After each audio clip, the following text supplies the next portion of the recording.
What's up, everyone? Kirsten was evicted from the Big Brother house by a unanimous vote, and now the new head of household has been crowned. Plus, Izzy has started to lose it with Cameron. We've got so much to talk about, so welcome to your live feed update. Now, right before we get started, folks, if you are indeed new around here, please hit the subscribe button. Why, you ask? Because there are Big Brother updates every single day on this channel, and we are hurtling towards 21,000 subscribers, so please join in and hit the like button and the bell icon to get notified every single time a brand new upload goes live. Jumping right into the news of the brand new head of household. Folks, drumroll please, our new head of household is... Hisam. A massive congratulations to Hisam. My first impression of this is, oh my god, he is peaking very fast. He has won the power of veto, and then right off the back of that, he's won head of household. Now, we see this person every single season who wins competition after competition. Looking at Derek X in 23, looking at Michael in 24. Now, I'm thinking we're going to be looking at Hisam in 25. This person usually makes it to jury-ish and then is one of the first in jury. That's, again, just an observation I'm making right now, because if you win a lot of competitions, likelihood is you're going to struggle to get to the end, because it's hard to beat a comp beast at the end. Like, if Derek X had gotten to the end, he could have won easy. If Michael had gotten to the end, hands down would have won. And if Hisam all of a sudden has... You know, he's won 2 out of 3 competitions so far for the head of household veto, head of household. And if he continues with this track, people will be going, okay, Hisam's won more than a few comps now. We need to get him out. But anyway, as of now, he's still won 2/3 of the major competitions in the house. So people will definitely start to pick up on that. But again, a massive congratulations to him. And we've got Hisam as the head of household this week. But who's he going to target and nominate? That's exactly what we're going to talk about. Now, a quick mention that Jared is in the nether region. That's an update I never thought I would have to say. I knew I was going to talk about it, and yet I still wasn't prepared to not laugh. I am such a child. Anyway, if y'all remember, Corey went into the nether region on night 1. Jared's in the nether region right now. Anyways, I'm such a child, but I also know for a fact there are people who will get my humour out there, and I love y'all, and I'm sending hugs and kisses to y'all right now. Anyways, Jared's in the nether region, straight face. And of course we have Hisam as HOH, and he is deciding who he is going to nominate. Now, at the moment, folks, it is looking like Riley is potentially going to be a target, maybe alongside everyone's least favourite house guest, Cameron. I'm happy, y'all. Honestly, right? I am happy, because I hope Cameron goes. I'll say that first and foremost. But it feels like a refreshing change to see the older people taking control of the house and saying, y'all younger people ain't running this. Get gone. So, for those of you who are fans of Sari and Felicia, I would imagine they ain't going anywhere this week. Hisam has repeatedly talked about how he doesn't want a younger person to win the game. So, don't want to speak too confidently. And also, they've got the Professors Alliance together, as you saw on the live show. I would say most of that side of the house ain't even going to think about touching the block this week. So, I think it's going to be Riley or Cameron who leaves the house this week, which I am kind of more than okay with. My fingers are crossed that it's going to be Cameron, but it's cool to see the power shifting back and forwards, because a lot of times in Big Brother we see somebody win the first head of household competition, and then everyone's like, yeah, I don't want to ruffle feathers, don't want to make waves. That's the worst. That is what I hate about Big Brother, when people say they don't want to make waves, or let's do what the HOH wants. Shut the up. Play the damn game. And that's, I think, what Hisam is going to do, which has me excited, because it's not often we see in modern day Big Brother someone's being the head of household, then all of a sudden, bam, they're the target next week. It's the power shift going back and forth. And we all predicted it last week, because we thought this season's shaping up to be good. And the power shift this week is proving exactly that. So definitely a dynamic shift this week, and it's going to be very interesting to see it play out. Now, a lot of people are getting very annoyed with Cameron, and rightfully so. I'm going to get into the headline shortly, but right now I'm going to start with Sari. Sari made a comment at one point in the evening saying, I really hope that they backdoor Cameron this week. She hopes that's the plan. I think a lot of people are getting sick of how Cameron speaks to people. I'll talk about what Izzy said. You know, Izzy was literally saying the other day, I can't stand him. She was almost bursting out into tears. I can't stand him. And then she was saying last night, I can't even be in the same room as him. She was talking about how she feels the way he talks to people, especially women, isn't very nice. How he kind of tells them how they should behave and feel, and it's true. The way he talks to Riley, he said, you know, we need to do this, and it's like, it seems very controlling, and not in like a Dr. Will kind of way, where it's like control the game. It's like almost like telling them how to behave, react, and feel about things. I can understand why Izzy doesn't like him. I would struggle to be in a room with someone like that in the Big Brother house. I mean, you know, I hate being around people who like these people who are only in their own mind, and they find it impossible to look at other sides of a situation. We've all met someone like that. We've all met several people like that, and I think most of us know that those people are completely insufferable, because no matter what you do with those kind of people, there's nothing you can do right.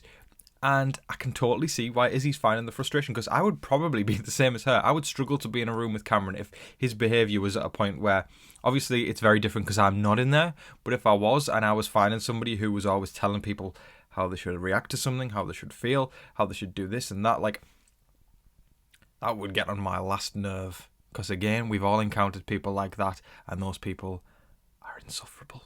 I don't know what y'all think about Cameron. I'd love to hear everybody else's thoughts in the comment section below, because I know he's definitely a house guest that has been talked a lot about on social media for the first week. Definitely one of the key players that have been talked about.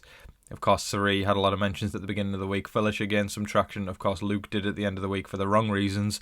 And Cameron again for the wrong reasons, you know, being a dick. That's there's been a lot of talk about him. I'm personally not a fan, but I'd love to hear everybody else's thoughts in the comment section below. And again, that's another reason why, just on a personal, like, y'all know I love the game, but on a personal level, sometimes it's nice to see somebody you don't like kicked out of that house, you know? Like, it makes for a more satisfying eviction, and kicking Cameron out week 2 would be... Because then it would probably give Riley a chance to actually play for herself, rather than being under the claw of Cameron and his controlling antics. But like I said, I can totally understand where Izzy's coming from. Izzy is chaotic. Don't get me wrong there. Izzy's chaotic, and she talks a lot, and she is one of the most, like, out there house guests in there. But she's authentic. She's authentic, and I don't think you should ever underestimate anyone like that, because when someone's authentic, at least they're going to give you their true self, you know. I was taken aback, I will say, on the first night when she said that she thinks Cameron's a serial killer. I was like, whoa, that was a lot for night 1. It was, you know, because, I mean, maybe if you think something like that, you keep it to yourself. Izzy was just out there, and like I said, I thought that was a lot for night 1, but now I'm seeing that this is Izzy. She's an authentic person. She's real, and she's raw, and she doesn't hide who she is, and I really like that. She's one of my favourites, and quickly becoming one of my favourites, I would say. She's definitely in my top 5. And to hear her... She doesn't take shit, and also she calls out bullshit. And it's refreshing to see on modern day Big Brother. Now, after watching the live show, I just wanted to do a little bit of a section on this part, because I think it's very important. A lot of y'all may have seen, if y'all caught the live show last night, when Matt made his vote... Again, let us remember that Matt is deaf. When Matt made his vote, and he said, I vote to evict Kirsten, Julie said, thank you, and Matt was just basically left there, because, of course, he's deaf, and he didn't pick up on the fact that he was supposed to move out of the diary room for the next one to move in, which was incredibly sad, and it made me rather annoyed that the production team hasn't put in more measures to help with the disability. Because let me just say, Matt seems like an absolutely wonderful gentleman. I've got to say that he seems like he has a heart of gold, and he's a very, very nice person. And when I talked about the other night how he was a bit left out when they played that game that was very much led by vocal cues, that made me sad. And then to see that production also aren't putting in measurements to help with that stuff out, I really hope CBS steps it up after seeing that last night. That shouldn't have even had to happen. They should have realised, bringing him in the first place, they need to have those measures, because Matt seems like an absolutely wonderful person, and I want to see equality for him in the house as well. Please do better, CBS. Please do better, because I know I saw a lot of outcry on social media last night as well, saying like, do better, because that was kind of sad to watch. Yeah, and I really do like Matt, like I said, so I really hope CBS does some better measures very, very soon to help and aid Matt's disability, because he deserves it. Suri and Izzy had a conversation about the nominations, and Suri was saying to Izzy basically how the initial plan of Heisem. Sorry, I'm looking over at my updates, guys, just to make sure I get all this right. So the initial plan of what Suri had been told by Heisem was that he was going to put up Blue and Jag with the intent to backdoor Cameron. I'm not sure if this was a few days ago, but also it wouldn't surprise me if that's what follows through, because there is the divide in the house and Blue and Jag happen to be on the other side. So I don't know if we're going to see Riley, Blue, Jag, Cameron, maybe 3 of those touch the block this week. Who knows? But I think we're in for a very, very interesting week. Who would y'all actually want to be the target?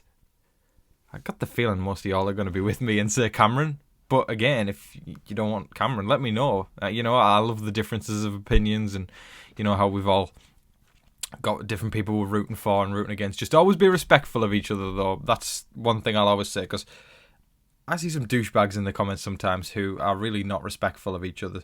And, it seems to be the same culprits time and time again. So please be respectful of each other. Just because we're rooting for different people doesn't mean each other person is wrong. But I hope Cameron is going to be the target. That would make me a very, very happy man and make for a great week of updates. That is all of your live feed updates for today, folks. I thoroughly hope you all enjoyed watching. Thank you for this first week of support. We've started off so strong. We've came flying out the gates. We hit over 20,000 subscribers and so many views, and watch time has been up, and just thank you so freaking much. I appreciate you all, love you all. Thank you for all the donations and super thanks and super chats. It really helps the channel going, because I do put a lot of time and effort into doing these videos, and anything that y'all can send my way, it means the world to me. And thank you so much to those of you who have done that. And I hope everybody is enjoying the season so far, because again, like I said, we're only a week in, and we've got 92 days to go, so strap yourselves in for several weeks of Big Brother gameplay and chaotic updates, because I am ready for it, and I'm going to be here every single day. Thank you again, everybody. I appreciate you all. If you even enjoyed this video remotely a tiny bit, I'd encourage you to hit the subscribe button.